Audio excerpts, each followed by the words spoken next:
Hi welcome to sandies kitchen. ఈరోజు పుదీనా rice ఎలా చేసుకుందామో చూద్దాం. ముందుగా ఫ్రెష్గా పుదీనాని కడుక్కొని పక్కన పెట్టుకోవాలి. 1.5 గ్లాస్ రైస్ తీసుకున్నాను నేను. హోల్ బిర్యానీ ఇంగ్రీడియంట్స్: కొత్తిమీర, ఆనియన్, అల్లం వెల్లుల్లి, పచ్చిమిర్చి, సాజీరా, పసుపు, సాల్ట్. నెక్స్ట్ కొంచెం మసాలా. ఒక కుక్కర్లో కొంచెం ఆయిల్ పోసుకొని అందులో పచ్చిమిర్చి, అల్లం వెల్లుల్లి వేసి ఫ్రై చేసుకోవాలి.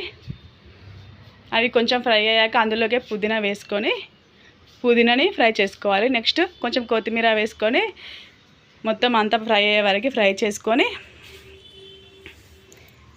మిక్సీ బౌల్లోకి ఫ్రై అయిన తర్వాత మిక్సీ బౌల్లోకి తీసుకొని దానిని చల్లారే వరకు పక్కన పెట్టుకోవాలి. నెక్స్ట్ అదే కుక్కర్లో 2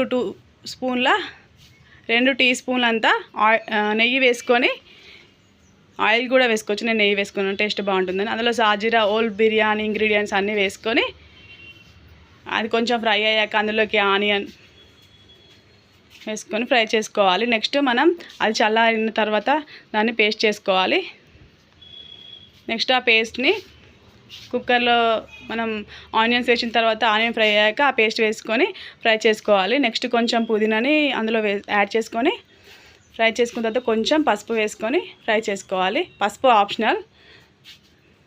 నెక్స్ట్ రైస్ వేసుకొని రైస్ని ఒక 2 మినిట్స్ ఫ్రై అయ్యాక అందులో తగినన్ని వాటర్, కొంచెం మసాలా వేసుకున్న తర్వాత కలుపుకొని తగినంత వాటర్ పోసుకోవాలి. నేను ఒక గ్లాస్కి 1.5 గ్లాస్ వాటర్ తీసుకున్నాను. 2 గ్లాసెస్ కూడా తీసుకోవచ్చు, మీ ఇష్టం. నెక్స్ట్ సాల్ట్ వేసి తగినంత మూత పెట్టేస్తే అంతే, 1 విజిల్కి పుదీనా రైస్ రెడీ. చాలా కమ్మని టేస్టీ పుదీనా రైస్ రెడీ. అంతే, చాలా సింపుల్ అండ్ ఈజీ పుదీనా rice. Thank you for watching.